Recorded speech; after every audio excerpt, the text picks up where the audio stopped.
Salut à tous, c'est Grésinix, on se retrouve pour le deuxième épisode de la carrière pro. Alors on va tout de suite entamer le vif du sujet. Donc là Miller fait la pole au Qatar, donc voilà, donc on est au Qatar. Donc j'ai plusieurs choses à vous dire. Donc le premier épisode a fortement été un gros échec. Je m'explique, en fait j'ai oublié la première partie de la vidéo, c'est-à-dire en gros la partie où je présente mon équipe et tout. Donc c'est vraiment rageant parce que j'avais pas mal taffé cette vidéo. Voilà, donc mon pilote, je sais pas si vous avez pu remarquer, c'est Jorge Martin. Jorge Martin, c'est le leader actuellement de la Red Bull Rookies Cup. Donc la coupe en gros junior avant d'accéder au Moto 3, Moto 2, Moto GP. Donc j'ai choisi de prendre ce pilote parce qu'il me plaît pas mal. Donc voilà. Après j'ai pas fait la deuxième manche, la deuxième course, la Valence en invité parce que tout simplement les courses amicales, sérieux, les courses wildcard, ça sert pas à grand chose, ça t'apporte rien de plus. Voilà, donc j'ai signé dans le team Ongeta Erasia Honda, donc un team Moto 3, où roule Zulfami Kerudin, le Malais. Il y a Alexis Masbou aussi, mais il fait pas partie de mes coéquipiers, c'est à part. Donc voilà. Alors, qu'est-ce que je voulais vous dire? On entame le sujet maintenant. Donc le sujet, ça va être le circuit du Qatar, bien sûr, où on est actuellement, et principalement les résultats des dernières années en petite catégorie, ce qui, je m'explique, en Moto 3 ou 125. Donc là j'ai mon ordinateur avec moi, je vais sur le site officiel, voilà. On va sur le Qatar. Donc moi personnellement le Qatar, sur un avis personnel, vous avez dû voir à la découverte de le premier épisode où j'ai pris Brad Binder. Alors pourquoi j'ai pris Brad Binder? Peut-être demander parce que le Qatar est situé, le circuit de Losail est situé à Qatar, dans le Moyen-Orient, en Afrique, je crois que c'est ça. C'est pas compté comme Asie, je crois. Et Brad Binder est le seul pilote africain, je crois, engagé. Il y en a un autre, mais c'est en super sport, c'est Kenan Souflou et plusieurs autres. Voilà. Donc je l'ai pris par rapport à son continent. Ça me paraît logique. Donc le Qatar. Donc voilà, donc je vous ai un peu expliqué. C'est un circuit où les compétitions ont commencé en 2004. À l'époque, en 2000, alors je vais vous dire, l'année 2004, 2005, 2006 et 2007, je crois, oui, ont été réalisées au Qatar. Donc voilà, donc sur cette même piste, mais sous conditions, soleil quoi. C'était dehors. C'était dehors. On est toujours dehors, mais c'était la journée. Et à partir de 2008, ça a été inauguré, c'était la première course nocturne. Donc pourquoi ils l'ont fait de jour? À la base c'était de jour, comme tout circuit, comme toute course, mais ils l'ont passé de nuit. Alors moi je pense, c'est mon avis, après chacun ses avis, je pense c'est qu'à cause de la chaleur, parce qu'il doit faire vraiment très chaud, même la nuit il doit avoir chaud, je pense que c'est à cause de ça. Et puis je trouve qu'il y a pas mal d'installations de lumière, donc ils ont bien fait de le faire la nuit. Donc voilà, donc c'est heureusement qu'ils font. Avant c'était pas le premier Grand Prix de la saison, ça a été le premier à partir de 2007 je crois, mais avant c'était pas le premier, et heureusement que c'est le premier parce que c'est souvent là où les pilotes c'est la première course. Ils n'ont pas leur marque, voilà, il y a quelques surprises des fois. On a vu cette année en GP Lorenzo tomber, Bradle mener la course, des petits trucs comme ça. Et c'est plutôt, on va la jouer à la Ribéry, c'est plutôt tant mieux que qu'ils fassent ça en début, parce qu'ils feraient ça en plein cours de saison, c'est vraiment un circuit en milieu. Alors là je pousse Granado, excuse-moi, jeune petit pilote, je le pousse, en fait je freine, mais lui il freine plus fort que moi, donc va te faire foutre quoi. Donc voilà. Alors après on va partir, on va faire un peu de l'historique. Bon là on va parler des petites catégories. Donc on va commencer en 2004. 2004, course 125. Donc sous le soleil, la chaleur. Voilà, c'était la 13e épreuve en 2004. Course 125, remportée par Jorge Lorenzo. Donc vous devez savoir qui c'est. Espagnol sur Derby. Avec en second Andrea Dovizioso. Donc voilà, des noms connus quoi. Lorenzo qui est actuellement pilote officiel Yamaha. Dovizioso qui est actuellement pilote officiel Ducati. En troisième, il y a eu Alvaro Bautista à 4 secondes. Donc Bautista, lui, je sais pas où il va aller l'année prochaine. Parce que Gresini a fait un point sur la mi-saison et ça s'avère pas extrêmement positif pour lui. Donc moi j'aime bien ce pilote et en fait je pense qu'il fait des résultats comme ça. Il fait des bons résultats pour un pilote, mais je pense qu'il est dans l'ombre des 3 Espagnols et il y arrivera jamais. Ou alors il faudrait qu'il remplace Pedrosa et que les Espagnols lui fassent plus confiance parce que ça se voit, ça se ressent que les Espagnols ils s'en foutent de lui quoi. Bref, après 4ème, il y a eu Mika Kallio qui avait fini à 18 secondes 7, donc il y avait vraiment un gros écart. Donc lui, Kallio qui est actuellement Moto 2, qui avait déjà fait du GP, qui pourrait sûrement passer en GP là, on va faire étape 5. Hein. Et Fabrizio Lay, un Italien, sur Gilera, qui avait fini à 35 secondes 4. Il y avait beaucoup d'écart à l'époque. Niveau français, il n'y avait pas de français, non. Bizarre. Il y avait eu une chute, c'était Angel Rodriguez qui était tombé. Donc voilà, donc ça c'était en 2004, 2005, 2005, 125. Victoire du Hongrois Gabor Talmaxi.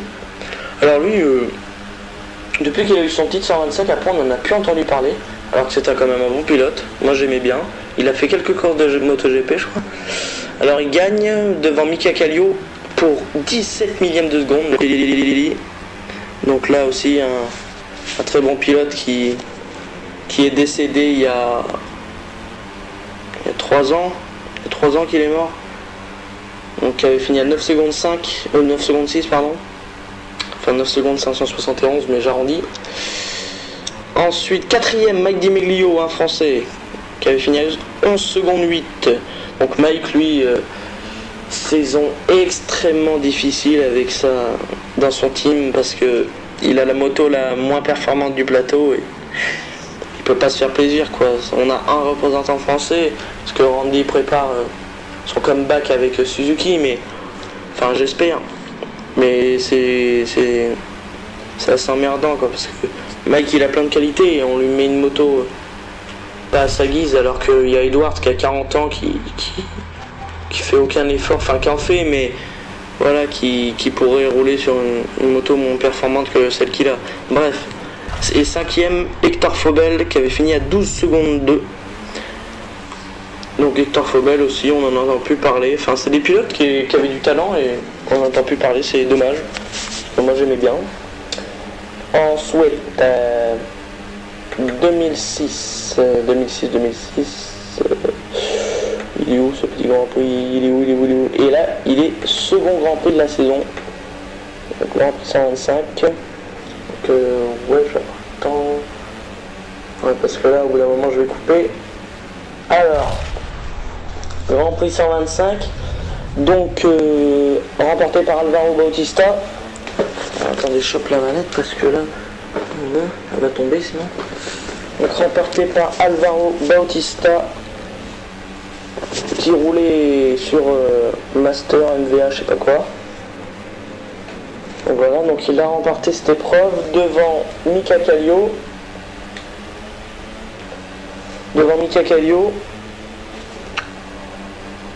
Ah oui, il lui avait mis un gros écart, il lui avait mis 6 secondes 8, c'est assez bourratif, ça se dit pas.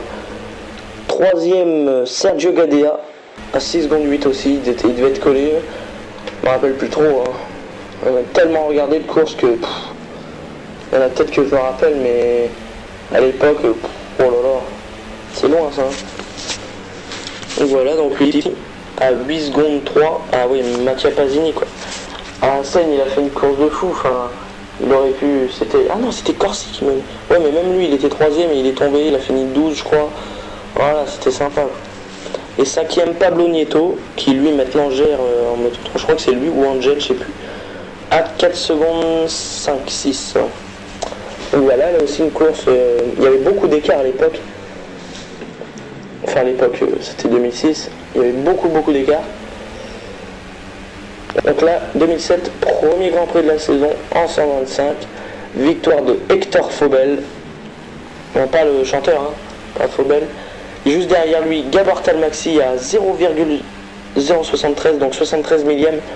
Donc il y avait dû avoir grosse bagarre, je crois que je me rappelle de cette course. Troisième, Lucas Pezek à 17 secondes 5, donc assez loin là aussi, c'est des gros écarts. Quatrième, Raffaele De Rosa à 17 secondes 8, donc il devait être avec l'autre. Et cinquième, Simone Corsi à 25 secondes 6, donc il y avait des écarts assez importants. Et on peut remarquer des pilotes qui sont actuellement en GP, comme Paul Espargaro qui avait fini 7ème, et Rabat qui est leader de Moto 2 qui avait fini 8, Masbou qui avait fini 10, Smith qui avait fini 12ème, Di Meglio 14, Iannone 15. C'est sympa de les voir au plus bas niveau, enfin à leur plus bas niveau de l'époque. Ouais, Di Meglio et Masbou qui roulait pour le team Fédération Française de Moto, ça aussi, ça serait bien qu'ils reviennent, parce que comme ça permettrait de voir des jeunes Français en moto. Allez, premier Grand Prix nocturne en 125, avec une victoire de Sergio Gadea quand il roulait chez Bancaja à Spar. Donc Sergio Gadea qui avait remporté la course avec 932 millièmes d'avance sur Juan Olivet, qui lui actuellement, je crois, Juan Olivet, il avait fait une moto 4 Moto 2 l'année dernière, si je me souviens bien, si mes souvenirs sont bons, et qui actuellement il fait quoi? Il est en Moto 2, je crois, championnat espagnol, je suis pas sûr, j'ai à vérifier. Troisième, Stéphane Bradel à 1 seconde 7. Donc là aussi, Stéphane Bradel qui est actuellement en MotoGP. Quatrième, Mike Di Meglio qui avait fini quatrième à 1 seconde 8. Et Scott Redding qui avait fini 5ème à 1 seconde 8 aussi. Donc voilà, Scott Redding, un pilote actuellement en MotoGP, hein, comme Mike, comme Stéphane Bradel. Paul Espargaro a fini 8 lui. Donc des noms assez connus, Iannone 14, Smith avait fini 16. Je me rappelle de ce pilote, Perret Tutuzo. J'adorais ce pilote, il était trop mauvais mais j'adorais. Avec qui il y avait Louis Rossi qui avait fini 25ème, qui roulait pour le team Fédération Française de Moto, qui était encore. Mais là je crois qu'ils avaient qu'un pilote. Ça doit être lui. Donc lui, Jules Cluzel était tombé. Oh là là. Jules Cluzel. Au bout de 14 tours, il tombe. Non, il restait 14 tours et il est tombé. Masbou, il restait 17 tours et il est tombé. Heureusement qu'on avait notre petit Mike Di Meglio en 4ème place qui avait eu le titre cette année, en 2008. Il avait eu le titre 125. Oh, oui, si je me rappelle. 125 en 2009. Ah oui, la course avait été interrompue, je me rappelle, en 2009. Parce qu'il y avait eu au Qatar, quoi, il avait plu, il y avait eu trop de pluie. Donc en moto en 125, donc la plus petite catégorie, donc là je vais vous parler, ils avaient fait que 4 tours au lieu de 18. Donc ils avaient mis les points, ils avaient divisé les points par 2. C'est-à-dire la victoire qui a 25 points, ils avaient mis à 12,5, la deuxième place à 20 points, ils avaient mis 10 points, enfin ça avait fait bizarre à la fin de l'année dans les comptes. Alors victoire d'Andrea Iannone, donc avec 12 points et demi. Deuxième, Julian Simon, donc qui finissait à 0,2 secondes. Troisième, Sandro Cortese qui finissait à 5,2 secondes. Quatrième, Paul Espargaro qui finissait à 7,8 secondes. Et cinquième, Bradley Smith qui finissait à 6,7 secondes. Donc qu'est-ce qu'il y a comme nom là aussi? Bradel avait fini 8, Rabat 10, Redding 13. Johan Zarco, notre français, avait fini 15e. Voilà, 15e, c'était sa première course en plus. Qu'est-ce qu'il y avait d'autre? Il y avait quoi d'autre? Alexis Masbou avait fini 26e. Ouh, show tonight. Et voilà, ah, Marc Marquez, le dieu de la moto, quoi, le dominant de la planète motorisée, était tombé. Était tombé, ouais, je crois. Ouais, c'est ça, il était tombé. Ça fait bizarre de voir Marc Marquez non classé en 125, alors que maintenant il gagne. Il y a eu 8 courses en MotoGP, il les a gagnées 8. Haut la main. Ça fait bizarre. Ça fait un choc. 2010. 2010, il s'est passé quoi en 2010? En 2010, victoire. Alors là, la course a été faite en entier. Victoire de Nico Terol. Devant Efren Vasquez. Efren Vasquez à 2 secondes 4 et Marc Marquez à 2 secondes 4. Marc Marquez en 2010, petit rappel, avait eu son premier titre. Donc son titre 125. Paul Espargaro avait fini à 2 secondes 8 et Sandro Cortese à 3 secondes 5. Ensuite Rabat 7, Suisse 8. Alexis Masbou avait fini 10e à 15 secondes 6. Zarco 12e à 35 secondes 7. Puis aussi 17e à 42 secondes. Il n'y avait pas beaucoup de pilotes engagés, ils étaient 26, enfin c'est pas mal, mais il y avait un Français, je ne me rappelle plus de lui, Quentin Jacquet. Alors, je ne me rappelais plus, qui avait fini 23e à 1 minute 52,3 secondes. Donc, putain, ça devait être une... Enfin, il n'a pas été trop connu, moi je suis pas trop connu, enfin, il n'a pas été dans le top, quoi. Et franchement, ça devait être incroyable de rouler au Qatar, quoi. Moi, personnellement, j'aurais kiffé. 125... 2011, Nicolas Terol s'impose avec 7 secondes 7 d'avance sur Cortese et 9 secondes 1 d'avance sur Gadea en 3ème place. En 4ème place, Vasquez à 9 secondes 5 et en 5ème place, Folger à 10 secondes, enfin 9 secondes 6. Ouais, 9 secondes 7. Johan Zarco avait fini 6ème, c'est cette année-là où Johan Zarco avait été vice-champion du monde 125. Donc des noms comme Vignales qui avait fini 9, il y avait eu Louis Rossi qui avait fini 15, qui avait mis un point.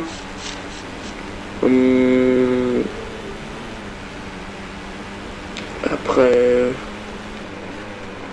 pas trop de noms français ici présents. Alors là on se rapproche, là c'est l'année Moto 3, donc ce qui roule actuellement, les Moto 3.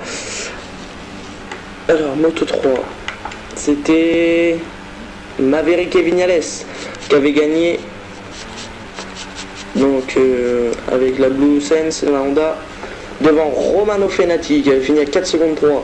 Sa première course Fenati à 16 ans, jeune pilote italien, première course, 2e, c'était incroyable.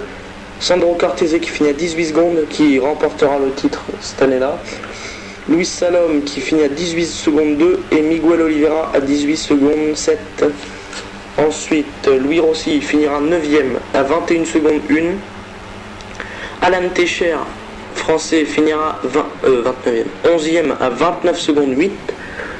Ensuite, Alexis Masbou finira non classé, donc je pense que c'était une chute ou un abandon. Ensuite, on passe en 2013. En 2013, il s'est passé quoi? Au Qatar, en Moto 3, il s'est passé la victoire de Luis Salom devant Maverick Vignales à 0,4 secondes 3. Maverick Vignales qui, je rappelle, l'an dernier a eu le titre Moto 3.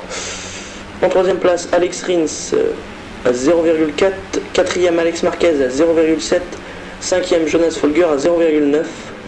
Côté français, Masbou avait fini 14ème à 39 secondes 4, donc assez loin. Et c'est tout côté français. Ah non, il y avait Alan Techer qui était parti 6ème mais qui était tombé. Qu'est-ce que vous voulez que je vous dise? Donc voilà, donc c'est la... Ah non, 2014 aussi. 2014, et oui, j'ai oublié 2014. Donc l'année 2014, et oui. Et oui. Alors, 2014, Alex Rins, non, c'est pas Alex Rins qui a gagné. Non, c'est Jack Miller qui s'impose devant Alex Marquez à 0,8 2 secondes. Efrain Vasquez à 0,2, 0,3. Miguel Oliveira à 0,3 et Alex Rins à 0,3 aussi. Donc voilà, donc après côté français, Masbo avait fini 7ème à 2 secondes 1, pas très loin. Et oui, Jules Danilo, non classé, qui avait dû tomber, je crois. Donc voilà, donc c'est la fin de cette vidéo. J'espère que cette vidéo vous aura plu. Donc j'ai 2 fois vidéo, moi. Vous avez vu ma course, donc où je termine 17ème, si mes souvenirs sont bons. On pourra remarquer à la fin l'abandon de Jack Miller, c'est qu'en fait là je vous parle mais j'ai pas le gameplay devant. Je sais la durée qu'il fait mais je l'ai pas devant. Donc il y a Jack Miller qui abandonne, Granado je crois, non pas Granado, Scott Deroux. Enfin bref, c'était Grezinix, ciao et prochain épisode Austin. Allez, peace.